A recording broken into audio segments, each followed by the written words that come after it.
The former state shipbuilding site looks impressive from the air, but on closer inspection it's fallen into disrepair.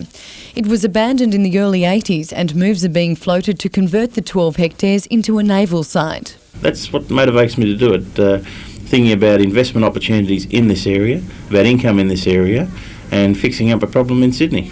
Mr Baldwin says the Navy is under pressure to relocate its Sydney Harbour sites from Garden Island and HMAS Platypus, Penguin and Waterhen. The new base would be used for repair work, docking and storage of naval supplies. All these fit in with the development plans for the Port of Newcastle. Whilst it doesn't necessarily fit within the core business of the port itself, it provides for us a very, very strong backdrop to our suite of services and therefore an attraction to shipping companies. The Minister for Defence, Ian McLaughlin, is considering the proposal in consultation with the Royal Australian Navy. Vanessa Spark, NBN News.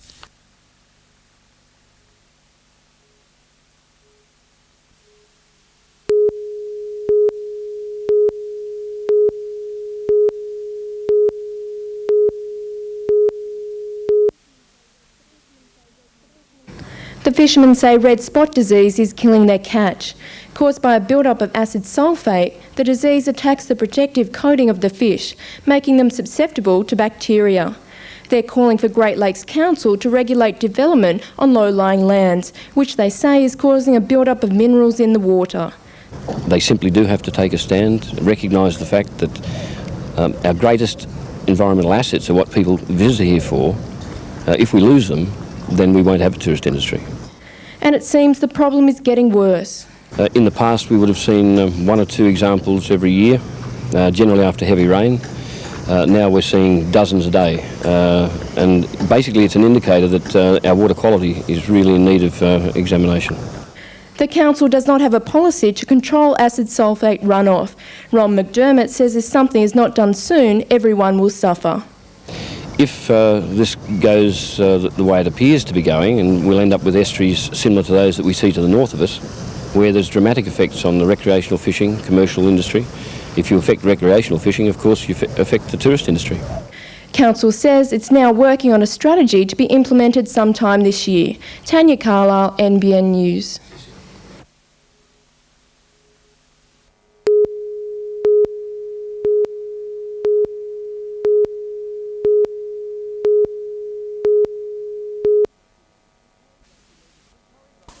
Curry Rugby League officials met this afternoon to discuss details of the game. Despite loyalties with the Newcastle and Country Rugby Leagues, the Bulldogs have accepted an offer from Super League to host a trial match on February 1. A business decision.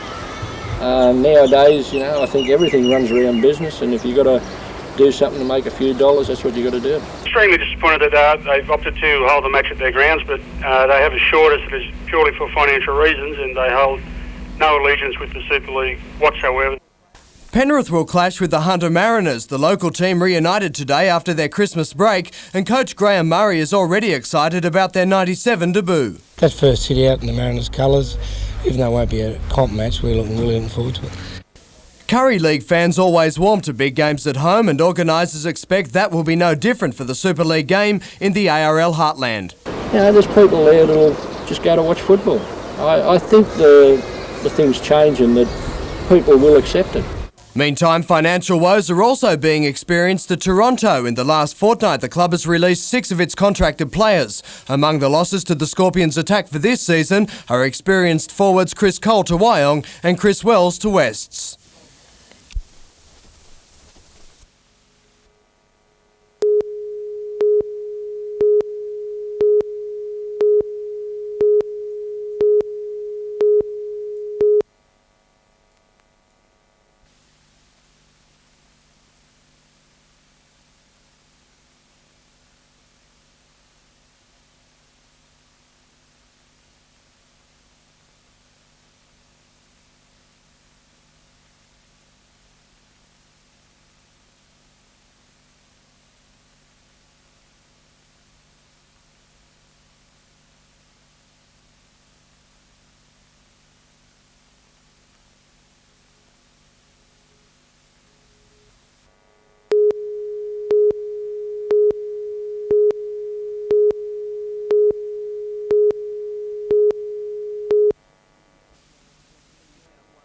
A New South Wales Corrective Services Department plan to introduce condom vending machines will now be extended to other prisons across the state. The department claims it's a move designed to protect the wider community. They're being introduced in the prison system as a result of health issues, and we've taken that advice from the consultants who evaluated the trial. But prison officers claim there'll be little protection for themselves. We won't have any part to play in the distribution or disposal of condoms or any supervision of the issuing or otherwise of condoms. We won't take any part in it whatsoever. It appears it's only a matter of time before prison officers take industrial action. They say they'll strike when an assault with a condom occurs. Officers reject suggestions condoms could also protect younger inmates from contracting sexual diseases from other preying inmates. The likelihood that a sexual predator probably has AIDS himself, he's not going to be too concerned whether he gives it to a young kid coming into jail. They're hardly going to take the time to put on a condom.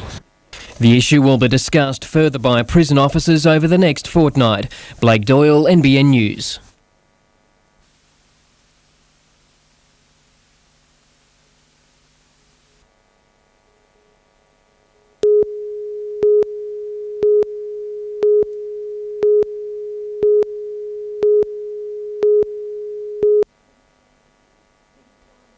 These giant tortoises are known for their sheer determination and strength.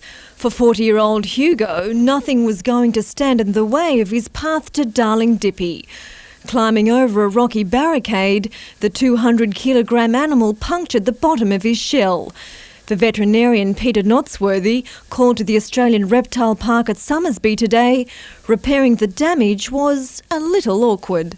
Tipping one of these up, I certainly haven't done before. We've had problems with them before. I've never had to tip one on its back before. Needing 5 adults to lift him, Hugo was heaved onto a makeshift operating table where the team quickly got to work. Infected tissue was removed, the wound cleaned, and then the delicate task of recreating his shell began.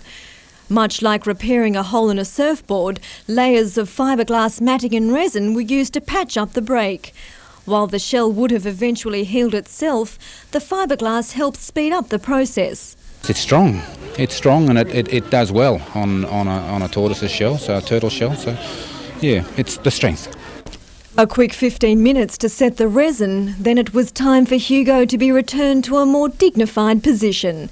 And as for Hugo's romantic roams, keepers hope his next love interest doesn't turn into another dangerous liaison. Sarah Griffiths, NBN News.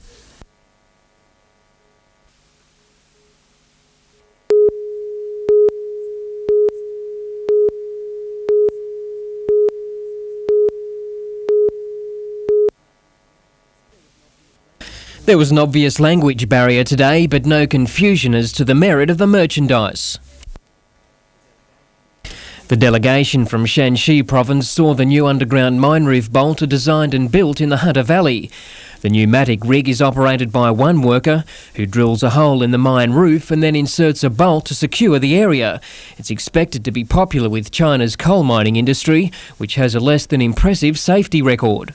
The Minister is attempting to increase the safety by introducing a system which is well used in Australia and other countries in the world to give them the safety that we have in our own country here. The delegation is from the biggest coal-producing region in the world. If the drilling rig is taken on board, its potential in dollar terms is unlimited. So they're a very big industry over there, the biggest coal industry in the world. So they have to be sure that people that they're dealing with out of their own country can meet the needs when they require them to service their own industry. 50 of the rigs are sitting ready for export.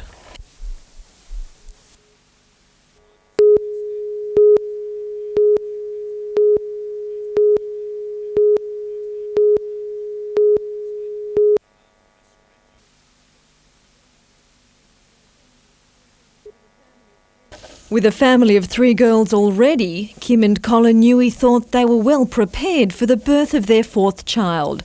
But not long after her first labour pains at 3 this morning, Kim knew this little girl was going to catch them by surprise.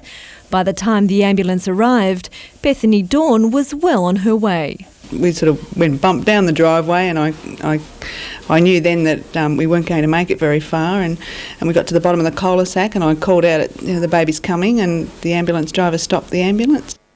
It was a group effort as paramedics and husband Colin helped deliver the baby in the back of the vehicle. And as with any special occasion, it was drinks all round, the joy of the moment inspiring some quick thinking. We stopped on the way down the road and bought a bottle of lemonade at a service station, and we toasted the baby, the four of us, in the back of the ambulance. The close-knit family couldn't be prouder of their latest arrival. Colin, it seems, especially chuffed. 4 little girls. Someone to bring me slippers to me. And plenty of them. Sarah Griffiths, NBN News.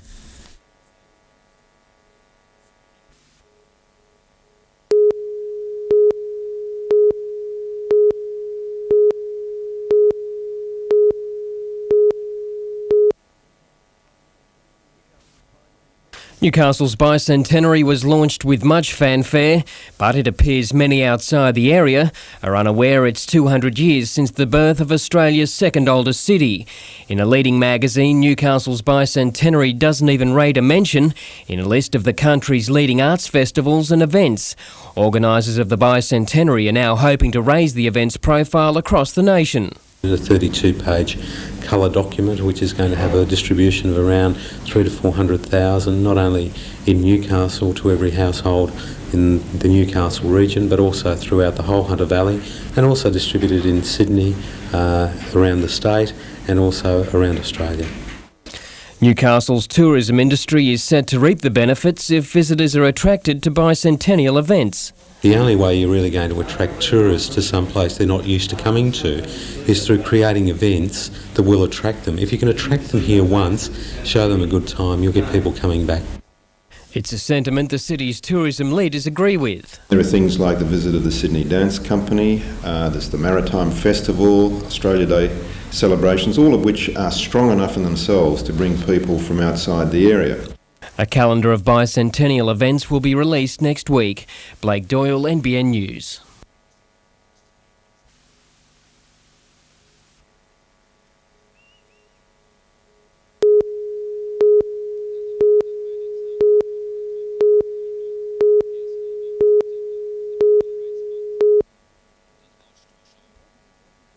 The medley wasn't just confined to the pool. Hundreds of supporters cheering on their teammates in the country swimming championships. With more than 900 competitors from across the state, it's the biggest meeting in the event's history. 2000 is a very popular incentive for our younger 12, 13, 14-year athletes. They all have their sights set on that wonderful date in 2000. Ballina swimmer Diana Caleb dominated the women's backstroke, shaving 1 second off the country record to come in at 1 minute 4.5 seconds. Oh yeah, it's alright, but it's just a bit cold, but getting used to it. But I did pretty good. Diana will be heading off with the national squad to the World Championships in March. Meanwhile, local supporters cheered on Gosford swimmer 15-year-old Bianca Conwell, a rising star in the 100-metre breaststroke event. With 9 records broken by lunchtime, Olympic butterfly champion Petrea Thomas could only be impressed. It's great to see the little kids here having a go, and even the older ones, you know, it's still fun to come to one of these carnivals. The championships will continue for the next 2 days. Vanessa Spark, NBN News.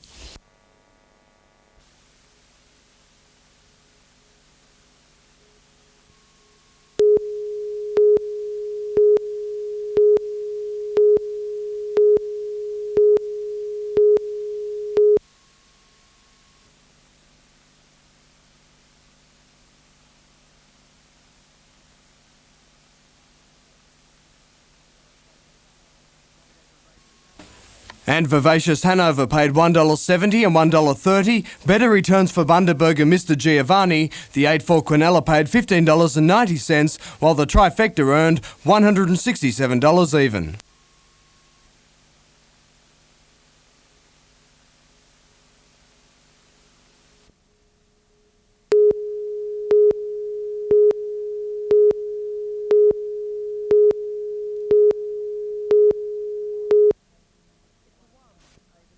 It's a wildlife haven in the midst of one of the most industrialised areas of the country. Despite its small size, just 2 hectares, the Cormorant Road Pond offers sanctuary to a surprising range of bird life. It's a fairly sensitive area with some wildlife in the pond, and it's also a high profile area with a lot of passing traffic, so what we're trying to do is improve the image of the area and also enhance the habitat for the wildlife. Hundreds of trees have been planted around the pond. Now it's the pond itself in need of attention.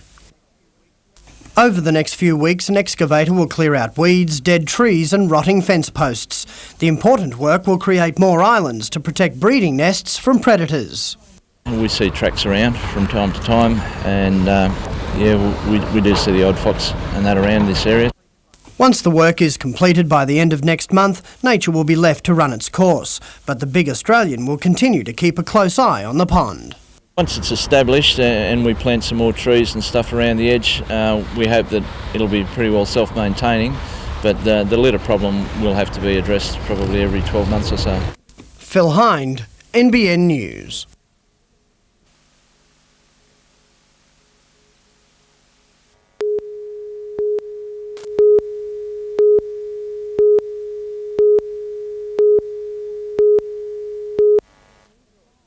CIM Resources requested a commission of inquiry into its coal mine proposal after lodging its application with Great Lakes Council last year.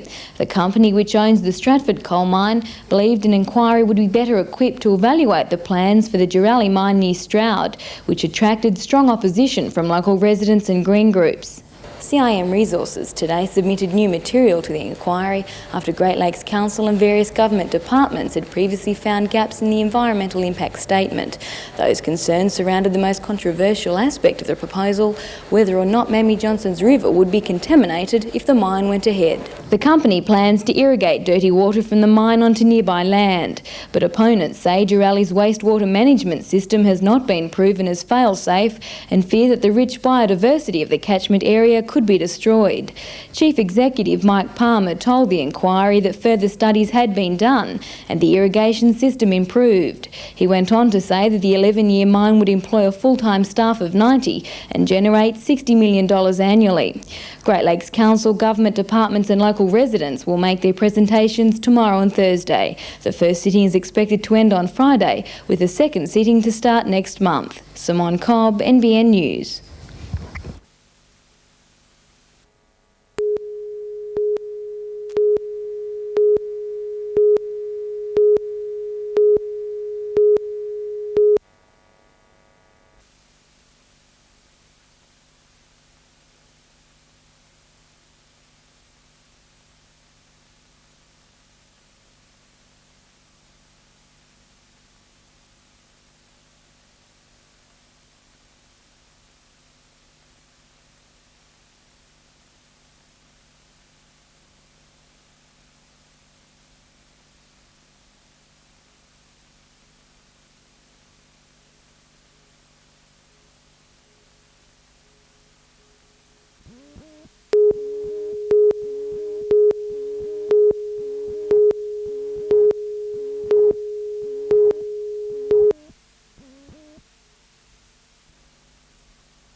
While most people welcomed in 1997 in the company of good friends over a few celebratory drinks, others, fueled by a few drinks too many, began the new year with violence.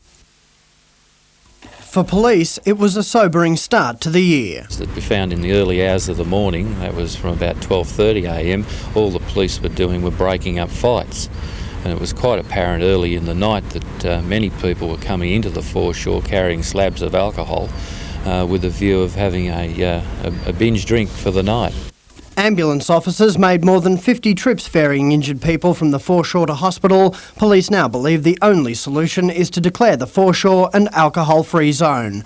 Police favour making the area off-limits to drinkers after dark. The City Council says it's a last resort, but all other measures have failed and an alcohol-free zone is now inevitable. The time's come now. We've got the last resource is an alcohol-free zone. We don't want a police state, but we've got to look after our people. And the way to do it is alcohol-free zone in restricted areas. The city's Public Safety Committee will meet early next month to consider how and when the alcohol-free zone should be introduced to the foreshore. Phil Hind, NBN News.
Inner city Newcastle has borne the brunt of a recent increase in street crime. It's pushed local residents to the limit and now they're taking action. The residents have been intimidated in going into the city, particularly at night. 40 people representing community groups, the City Council and police are tackling the problem head on. The groups of 5 took to the streets last night, armed with audit forms, visiting the dangerous parts of town. They noted problem areas in 11 sections of the city. One of the major things that seems to be coming through is the very poor lighting throughout the city of Newcastle. A lot of dark areas seems to attract people or encourage them to congregate in those areas. The information will be presented to the Newcastle City Council Public Safety Committee. Vanessa Spark, NBN News.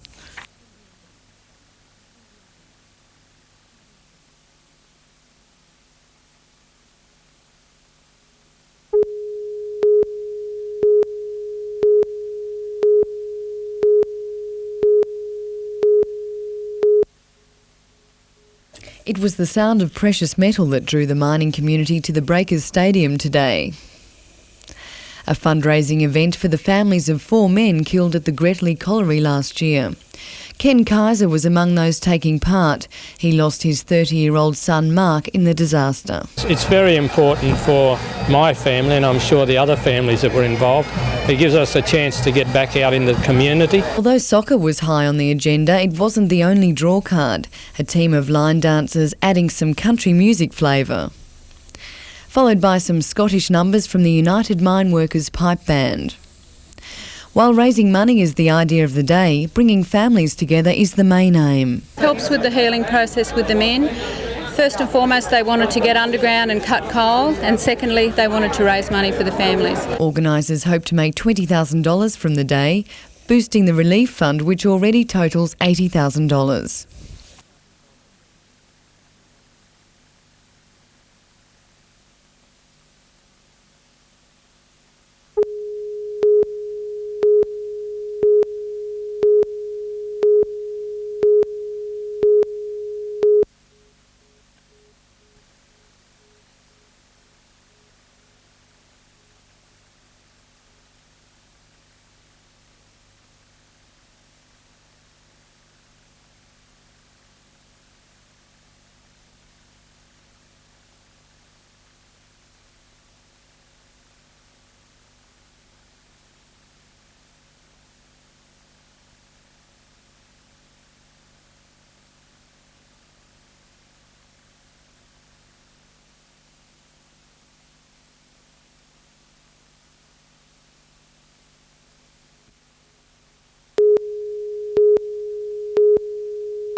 The Hunter Valley Preservation Society says it expected Sunday's rejection, claiming the New South Wales National Parks and Wildlife Service is more concerned about protecting the government, which gave the go-ahead to mine the Tomago area, than protecting the long-term survival of koalas. National Parks and Wildlife justified its decision not to grant the licence to kill diseased koalas, saying not enough scientific data has been provided.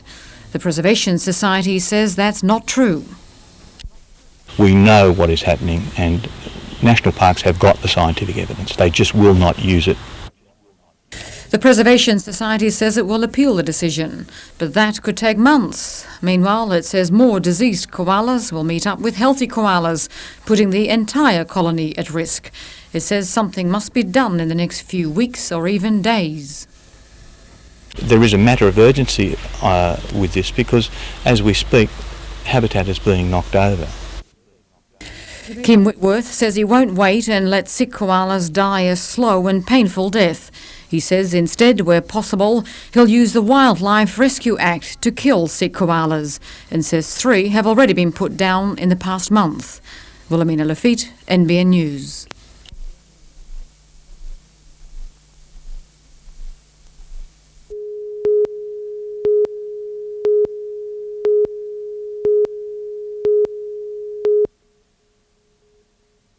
Like about a week after I put the appeal in, I had, a snake left in my mailbox, a dead snake, and, now this.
That impact forced the vehicle to spin a couple of times and then go back into the path of another semi-trailer.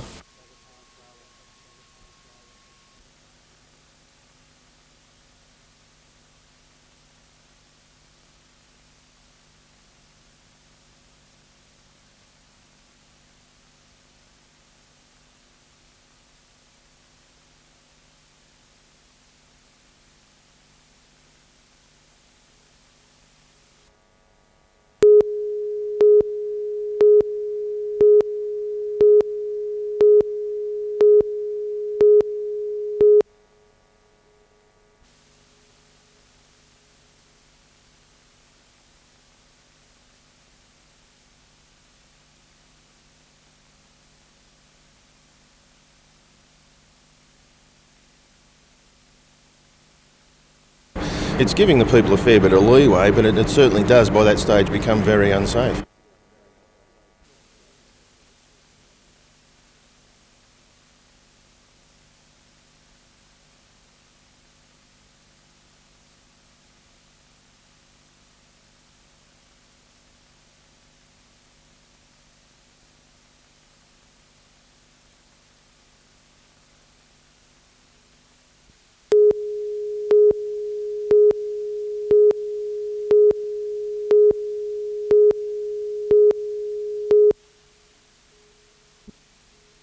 The notorious Belford Bends near Branxton have claimed many victims. The federally funded bypass will be a 6-kilometre stretch of 4-lane highway designed to improve road safety. Surveyors are marking out the proposed road, trees are being felled and a path bulldozed. Work carried out this financial year will cost $4 million. A further $8 million will be spent in 1997-98, with the remaining $19 million from 1998 through to completion in the year 2000. Emma Ossian, NBN News.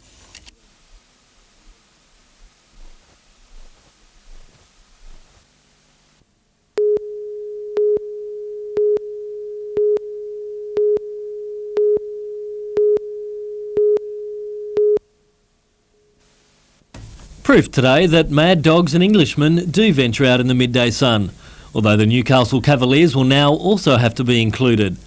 The Mace brothers were both out before they had a chance to melt, Rod and Steve both falling cheaply to leave the Cavaliers at 2 for 10.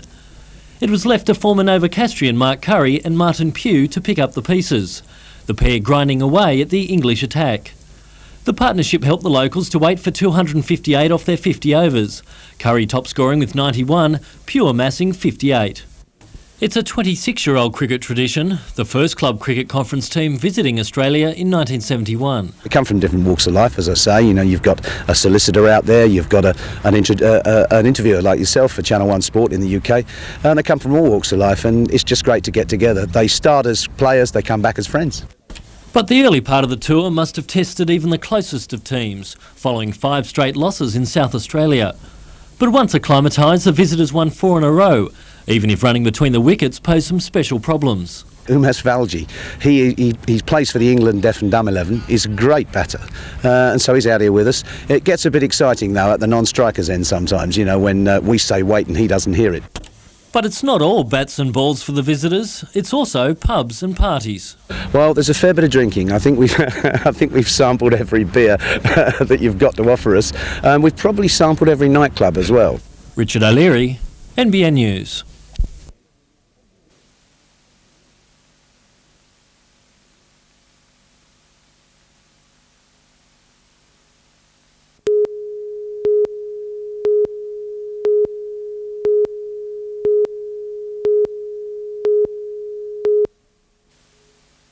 When 33-year-old Honduran crewman Romel Salvador jumped ship, it was to alert Australian authorities to conditions on board the MV Hunter. His efforts didn't go unanswered. Today, Australian Maritime Safety Authority surveyors spent several hours aboard the Greek-owned coal carrier. However, they didn't find what they'd been led to expect. Initial indications are that the ship is acceptable in general terms of welfare conditions. What they did find, though, were major faults with safety and firefighting equipment and problems with the vessel's watertight integrity. AMSA declared the ship unseaworthy. It won't be released until the safety issues have been corrected, although this is not preventing the ship from entering Newcastle to load her cargo. The man behind Australia's original Ships of Shame inquiry is also demanding answers through diplomatic channels. Labor MP Peter Morris wants to know why rescue authorities weren't notified for several hours that the crewman who raised the alarm was missing. I want to see our national government using every pressure, every effort it has to ensure that the Panamanian government does investigate this fully and it does deal with the people that were responsible for it. The MV Hunter has been stranded off Newcastle for 10 days after refusing access to representatives of the Australian Maritime Union. That position hadn't changed today.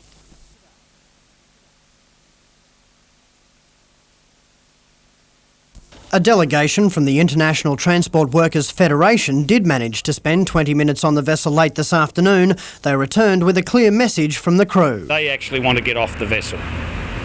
They don't want to stay 1 minute longer that's necessary now on that vessel. That's their biggest concern. ITF officials will board the MV Hunter again tomorrow morning for a more thorough inspection. Phil Hind, NBN News Late Edition.